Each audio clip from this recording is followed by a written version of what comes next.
BRS అధినేత మాజీ CM K Chandrasekhar రావుకు తెలంగాణ హైకోర్టులో ఊరట లభించింది. 2011 రైలు రోకో కేసులో కేసీఆర్ విచారణకు హైకోర్టు స్టే విధించింది. అలాగే ప్రతివాదకులకు నోటీసులు జారీ చేస్తూ విచారణను వచ్చే నెల 18కి వాయిదా వేసింది. 2011లో తెలంగాణ ఉద్యమం సమయంలో జరిగిన రైలు రోకో సందర్భంగా పోలీసులు కేసీఆర్ పై కేసు పెట్టారు. ప్రస్తుతం ఈ కేసు ప్రజాప్రతినిధుల కోర్టులో పెండింగ్ లో ఉంది. కేసీఆర్ రైలు రోకోకు పిలుపునిచ్చారంటూ ప్రజాప్రతినిధుల కోర్టుకు పోలీసులు నివేదికను అందజేశారు.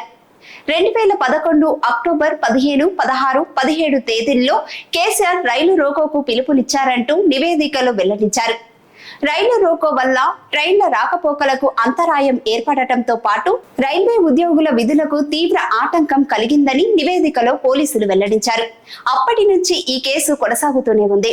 ఈ క్రమంలో అప్పటి కేసు కొట్టివేయాలంటూ కేసీఆర్ సోమవారం జూన్ 24న హైకోర్టులో పిటిషన్ దాఖలు చేశారు. తనపై నమోదయ్యింది తప్పుడు కేసు అని పిటిషన్లో పేర్కొన్నారు. రైలు రోకోలో తన ప్రమేయం ఏమాత్రం లేదని చెప్పారు. తాను ఎలాంటి రైలు రోకోకు పిలుపునివ్వలేదని అన్నారు. ఎవరో ఇచ్చిన వాంగ్మూలం ఆధారంగా తనపై పోలీసులు తప్పుడు కేసులు నమోదు చేశారని పిటిషన్లో పేర్కొన్నారు. కేసులో తానే నిందితుడిగా ఎలాంటి బలమైన సాక్ష్యాలు లేవని కేసు కొట్టివేయాలంటూ హైకోర్టును కేసీఆర్ విజ్ఞప్తి చేశారు. తాజాగా కేసీఆర్ పిటిషన్ విచారించిన న్యాయస్థానం విచారణపై స్టే విధించడంతో పాటు ప్రతివాదకులకు నోటీసులు జారీ చేసింది.